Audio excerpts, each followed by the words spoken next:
Hello बच्चों, कैसे हैं। चलिए, मैंने आपसे जो बोला हुआ था कि अगला वीडियो जो होगा कूलम्ब्स लॉ पर होगा, लेकिन उससे पहले आप लोगों को कुछ स्पेशल भी जानना है, क्योंकि आपको बस 12th की तैयारी नहीं करनी, इसके लिए आप लोग को इसमें जो स्पेशल केस हैं उनको भी पता करना है। ठीक है, तो Coulomb's law in vector form में जाने से पहले हम एक आज स्पेशल केस को देखेंगे बच्चों।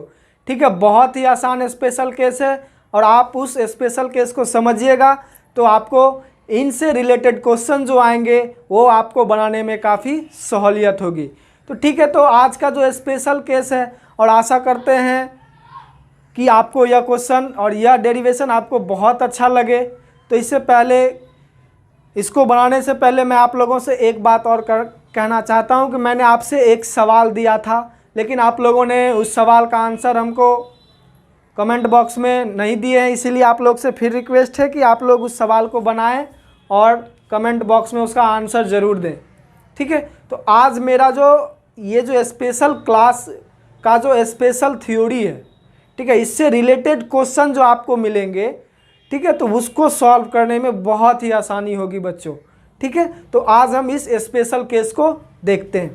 तो स्पेशल केस मेरा क्या है बच्चों कि समान आकार वाले, क्या बोल रहा है, समान आकार वाले दो चालक गोले को, मतलब कह रहा है कि समान आकार का, समान साइज का, सेम साइज का जो दो गोला है उसको हम, वो कौन सा गोला होगा, वो कंडक्टर स्फीयर होगा, मतलब चालक गोला होगा, को दो अलग अलग रेशम के धागे से, किसके धागे से बच्चों, रेशम के धागे से या की सहायता से एक ही बिंदु से लटकाया गया है। कहाँ से लटकाए हुए हैं, एक ही बिंदु से लटकाए हुए हैं। ठीक है, दो मेरे पास कंडक्टर स्फीयर हैं, उसको एक पॉइंट से हम लोग लटका दिए हैं दोनों साइड। ठीक है, तो लटकाए जो हैं, तो यदि उन गोलों पर समान प्रकृति वाले आवेश, अब उस गोलों पर क्या होना चाहिए बच्चों, समान प्रकृति का आवेश, मतलब लाइक चार्ज होने चाहिए। क्या होने चाहिए, लाइक चार्ज, एवं समान परिमाण दे दिए जाते हैं। समान, उसका परिमाण भी समान है, मतलब उस पर जितना चार्ज है ए गोले पर उतना ही चार्ज है बी गोले पर। ठीक है, और उसका परिमाण भी सेम है और नेचर भी उसका सेम है, मतलब पॉजिटिव है तो दोनों पे पॉजिटिव होगा, अगर नेगेटिव है तो दोनों पे नेगेटिव होगा। तो हमको बच्चों बताना है कि अब उस पर समान आवेश हैं तो क्या करेंगे, दोनों गोले एक दूसरे को प्रतिकर्षित करेंगे बच्चों, करेंगे या नहीं करेंगे, दोनों गोले जो है एक दूसरे को कुछ दूरी पर प्रतिकर्षित करेंगे, वही जो जितनी दूरी से प्रतिकर्षित करेंगे उसी का हमको फॉर्मूला ज्ञात करना, वही हमको दूरी ज्ञात करनी है बच्चों। समझ में आया। ये जो स्पेशल केस है इसमें क्या बोल रहा है, दो चालक गोले हैं, ठीक है, उसको क्या किए हैं हम लोग, एक पॉइंट से क्या किए हैं, लटका दिए हैं। लटकाने पर उसमें करते हैं क्या, दोनों में समान प्रकृति, मतलब लाइक चार्ज दोनों में होता है, दोनों का चार्ज जो होगा वह सेम नेचर का होगा और दोनों की जो आपका मैग्नीट्यूड होगा वह भी क्या होगा, सेम होगा। तब अगर यदि वह सेम होगा तो उसके बीच क्या होगा, रिपल होगा, मतलब प्रतिकर्षण होगा। अब वह जितना दूरी से उस गोले को प्रतिकर्षित करेंगे बच्चों, वही दूरी हमको निकालना है इस स्पेशल केस में। इससे रिलेटेड क्वेश्चन आपको बहुत सारे बच्चों आते हैं, तो मैं अभी इसको पहले बता देता हूँ, इसके बाद इससे रिलेटेड मैं आपको एक क्वेश्चन देता हूँ, आप उस क्वेश्चन को ज़रूर करके आइएगा और उसका आंसर हमें कमेंट बॉक्स में चाहिए। ठीक है बच्चों, चलिए तो अब हम लोग देखते हैं क्या बोले हैं। दो गोला है, ये गोला ए हो गया आपका और ये गोला आपका बी हो गया। ठीक है, तो ये ए गोला और ये बी गोला, ठीक है, इसको हम लोग क्या किए, पॉइंट ओ से रेशम का धागा है, ये क्या है, रेशम का धागा, रेशम समझते हैं ना बच्चों, हाँ, रेशम के धागे से इसको दोनों लटका दिए हैं। अब दोनों लटकाए हैं तो दोनों पर कौन सा चार्ज है, क्यू, सेम मैग्नीट्यूड एवं सेम नेचर, मतलब समान प्रकृति एवं समान परिमाण के आवेश दोनों पर दिए हुए हैं। तो यह एक दूसरे को कितने दूरी से प्रतिकर्षित कर रहे हैं, वो x डिस्टेंस से कर रहे हैं, कोई दिक्कत बच्चों नहीं है। अब ये पॉइंट ओ से जो लटकाए हैं तो इसके कारण फोर्स किधर लगेगा, इधर, और इसके कारण फोर्स किधर लगेगा, इधर बच्चों। ठीक है, तो और एक चीज़ आप समझिए, अगर यदि हम ये और इसकी जो लंबाई है, रेशम के धागे की जो लंबाई है उसको हम लोग क्या मान लिए हैं बच्चों, एल मान लिए हैं। क्या मान लिए हैं, एल मान लिए। उसकी लंबाई कितनी है, एल है, रेशम के धागे की लंबाई।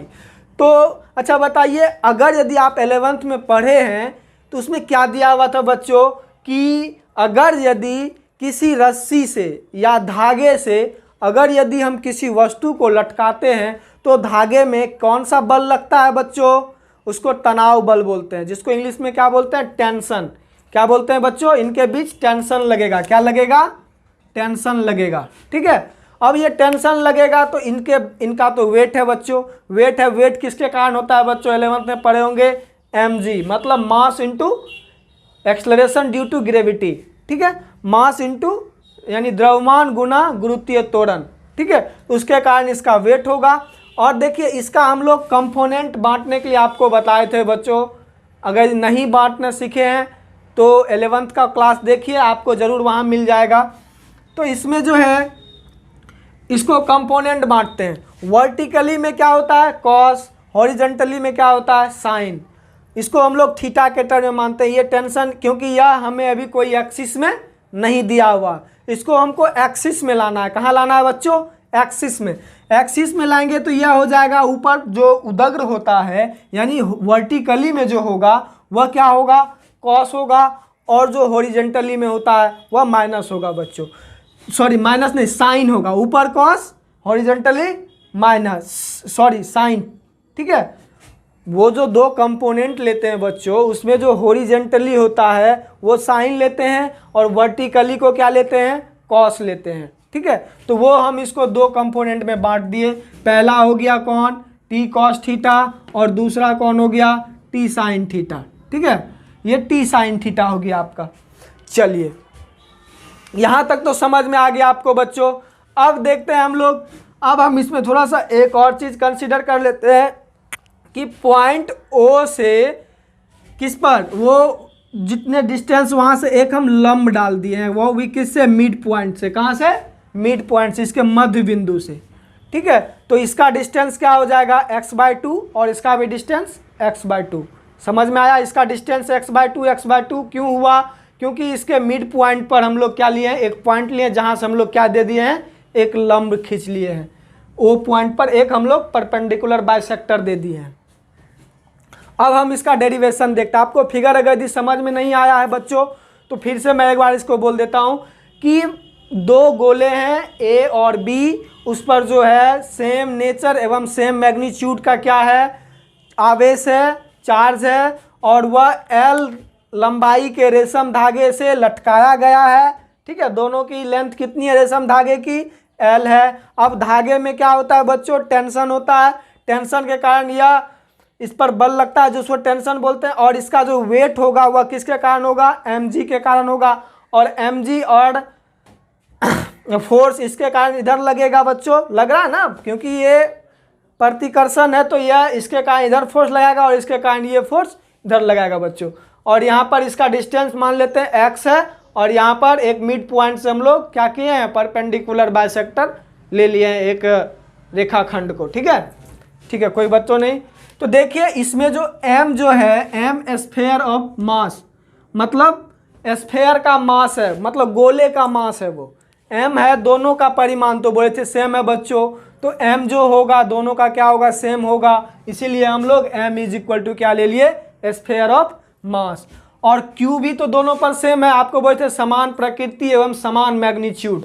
तो यहाँ पर q is equal to charge हो गया, और t इज इक्वल टू मैंने पहले बता दिया कि ये टेंशन होता है, टेंशन। और x जो है यहाँ जो x आपका दिख रहा है बच्चों, यह x जो है दोनों गोले के बीच की दूरी है। क्या है ये, दोनों गोले के बीच की दूरी है।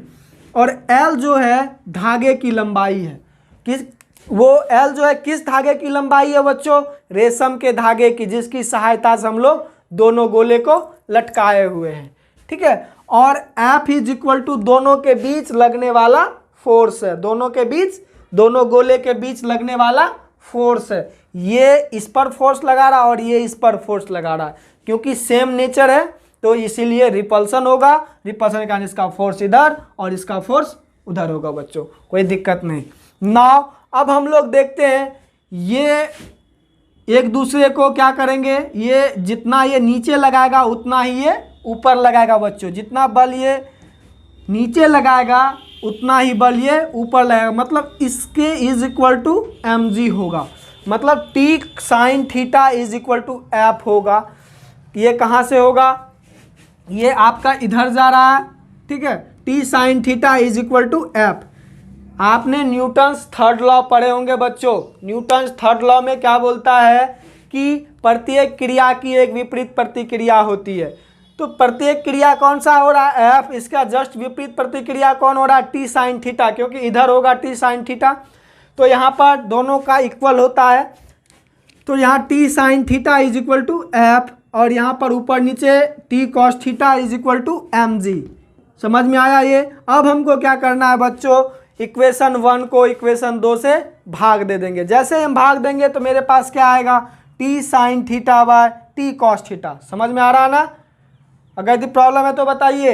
यहाँ पर T sine theta bye T cos theta हुआ और यहाँ पर एफ बाय mg, क्योंकि दोनों को हम लोग क्या किए हैं, डिवाइड किए हैं। डिवाइड करेंगे तो टी टी कट जाएगा ना बच्चों, दोनों में टी टी है तो क्या बचेगा, sine theta by cos theta. और sine theta by cos theta क्या होता है बच्चों, त्रिकोणोमेट्री से कॉस साइन बाय कॉस क्या होता है, tan. Tan theta is equal to F by mg, ठीक है। तो यहाँ से मेरा एक और फार्मूला निकल गया। एक फार्मूला क्या, टेन निकालने का, ये थीटा निकालने का फार्मूला। कितने थीटा से यह क्या है, दोनों को लटकाया गया है, मतलब tan theta is equal to F by mg। अब हमको इसका डिस्टेंस निकालना है और क्यू भी। अगर हमको क्यू का अगर यदि क्वेश्चन पूछे कितना परिमाण है तो वो भी यहाँ से इस फॉर्मूले से हम लोग निकाल सकते हैं। तो फिर देखिए यहीं से हम लोग देखते हैं, तो एफ को mg इधर किस साइड में है, भाग में, इधर क्या चीज़ में आएगा, गुना में। तो एफ इज इक्वल टू क्या हो गया, mg टेन थीटा। अब देखिए mg टेन थीटा जो है, अब यहाँ पर जो एफ है, एफ का फॉर्मूला मैंने आपको कूलम्स लॉ में पहले ही बता दिया था कि एफ का फॉर्मूला क्या होता है बच्चों, 1/4 pi epsilon naught Q1 into Q2 by R square, यही होता है ना फॉर्मूला। अब ये फॉर्मूला जो है इसमें देखिए Q1 कितना है, Q, और Q2 कितना है, Q। दोनों का सेम है मैग्नीट्यूड एंड सेम प्रकृति, मतलब सेम नेचर। और ये दोनों कितने डिस्टेंस से है, x डिस्टेंस से। तो r के जगह हम लोग क्या लिख सकते हैं, x लिख सकते हैं ना, x स्क्वायर, और यहाँ q इंटू q स्क्वायर यानी कि 1/4 pi epsilon not q square by x square. समझ में आया कहाँ से आया ये, 1/4 pi epsilon not q square by x square. मतलब दो समान चार्ज हैं तो q इंटू q क्या होगा, q स्क्वायर, और दोनों का डिस्टेंस x है इसलिए दोनों का x स्क्वायर हो गया, is equal to mg tan theta. क्या होगा, mg टेन थीटा। अब देखिए हम इसको क्रॉस मल्टीप्लेक्शन कर देते हैं तो क्या होगा, तो यहाँ पर देखिए q स्क्वायर यहाँ नहीं कुछ है तो क्या है, नीचे में एक है। जब एक है तो ये q square is equal to नहीं हो जाएगा 4 pi epsilon naught x square mg tan theta. ठीक है बच्चों, यहाँ पर q square is equal to क्या हो गया, 4 पाई एप्सिलॉन नॉट, ये गुना होगा तो ये होगा 4 pi epsilon not into x square mg tan theta. तो अब देखिए यहाँ पर स्क्वायर है तो उस साइड जाएगा स्क्वायर, तो क्या होता है रूट हो गया। तो q इज इक्वल टू क्या होगा, under root 4 pi epsilon naught X square mg tan theta. यहाँ भी हमको q निकालने का एक फॉर्मूला मिल गया बच्चों। क्या मिल गया, q निकालने का एक मेरे पास फॉर्मूला हो गया। अगर दी हमको q अगर दी फाइंड नहीं हो तो हम लोग यहाँ से q का फॉर्मूले से हम लोग q निकाल सकते हैं, कोई दिक्कत। अब देखते हैं हमको x इसका डिस्टेंस निकालना, दो फॉर्मूला आ गया यहाँ और यहाँ। फिर देखते हैं x के मान के लिए, फिर x के मान के लिए अब हमको x का मान निकालना है। किसका मान निकालना है, दोनों का डिस्टेंस जो कि इसमें दिया है। तो बताइए कि दोनों गोले एक दूसरे से कितनी दूरी से प्रतिकर्षित करेंगे। ठीक है, तो देखिए आखिर ये होगा कैसे। फिर x का मान के लिए, साइन थीटा, अब देखिए आपको त्रिकोणमिति से पता होगा बच्चों कि साइन थीटा बराबर क्या होता है, लंब बाय कर्ण। तो ये अगर यदि मेरा थीटा है तो इसका लंब कौन होगा, क्योंकि यह कौन सा ट्रायंगल बना रहा है, समकोण त्रिभुज बना रहा है बच्चों। तो यहाँ पर इस थीटा का कारण लंब ये हो जाएगा और आधार कौन सा हो जाएगा, ये क्या हो जाएगा, आधार ये और कर्ण ये हो जाएगा। ठीक है, तो sine theta is equal to क्या होता है, लंब बाय कर्ण। तो लंब इसका क्या हो गया, इसके इस एंगल का लंब ये x हो गया, लेकिन x नहीं होगा, ये क्या होगा, x/2। मैंने आपको पहले ही बताया कि ये x/2 होगा, क्योंकि यह मिड पॉइंट पर हम एक पॉइंट लिए हैं और यहाँ से हम लोग दोनों का डिस्टेंस क्या होगा, सेम। अगर x है तो ये x/2 और ये भी x/2 होगा। तो x/2/l होगा लंब बाय कर्ण। इसकी लेंथ कितनी है, रेशम के धागे की l, x/2/l। अब ये दो नीचे आ जाएगा यहाँ से। ठीक है, तो थीटा का मान अगर यदि हम लोग देखते हैं थीटा का मान काफ़ी छोटा हो बच्चों, काफ़ी छोटा का मान अगर थीटा हो तो वहाँ पर साइन थीटा और टेन थीटा दोनों प्रोपोर्शनल होते हैं। क्या होते हैं बच्चों, दोनों प्रोपोर्शनल, मतलब एक दूसरे के लगभग पूरक होते हैं। मतलब टेन थीटा समानुपाती साइन थीटा, तो दोनों का मान क्या हो जाएगा, x/2l। अब जहाँ टेन थीटा है वहाँ हम लोग क्या रख देंगे बच्चों, ये टेन थीटा बराबर x/2l निकला ना, तो x/2l अगर रखेंगे तो यहाँ हो गया 1/4πε0। ये जो है यहाँ से, ठीक है, यहाँ से 1/4πε0 q² is equal to mg into x/2l, आया ना यही। ठीक है, तो अब इसको अगर हम लोग क्रॉस मल्टीप्लिकेशन करेंगे तो ये हो जाएगा x इंटू x3। ठीक है, ये आपका हो जाएगा।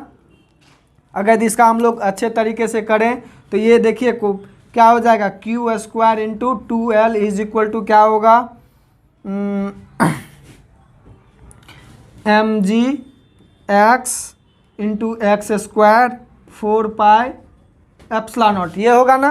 तो इसको हम लोग क्या लिख सकते हैं, q² into 2l x² 4πε0 mg, या इसको 4π को आगे लिख दीजिए, कोई दिक्कत, यहाँ वही लिखा हुआ है। तो यहाँ पर q² into 2l is equal to 4πε0 x³ sorry cube होगा ना, x1 2 3 यहाँ पर mg। तो यहाँ पर हमको डिस्टेंस निकालना है, x3 निकालना है। तो ये दोनों इसके साथ गुना में है तो इस साइड में भागा में नहीं आ जाएगा। तो यानी कि x³ is equal to q into q² into 2l by 4πε0 mg, ये होगा। यहाँ देखिए 2 2 कट गया, तो यहाँ पर मेरा क्या फॉर्मूला आएगा, यहाँ पर यही मेरा फॉर्मूला आएगा रूट यहाँ पर देखिए ये मेरा फॉर्मूला आ गया, यहाँ से 2 2 कट जाएगा, 2 दूनी कट गया है आपका 4। ठीक है, तो आपका यहाँ पर क्या फॉर्मूला, ये रूट इधर जाएगा, क्यूब इधर जाएगा, इधर क्यूब रूट हो जाएगा। तो x इज इक्वल टू क्या होगा, q² बाय 2πε0 mg, ये मेरा डिस्टेंस निकालने का इसका फॉर्मूला हो गया। ठीक है, चलिए कोई बात नहीं। अब इसका आपको डेरिवेशन समझ में आया, कहाँ से हम लोग डेरिवेशन किए, इसका फॉर्मूला निकल आया। ठीक है, तो अब हम लोग एक सवाल देखेंगे, इस पर आपको सवाल बनाना है और उसका आंसर आपको हमारे कमेंट बॉक्स में देना है बच्चों। तो मैं अब उस सवाल को आप लोगों को लिखाने जा रहा हूं और इसको तब तक मैं मिटा लेता हूं। ठीक है बच्चों, तो बच्चों ठीक है, तो मैं एक सवाल दे रहा हूं आप लोगों को, आप उसका आंसर ज़रूर हमें कमेंट बॉक्स में बताइएगा।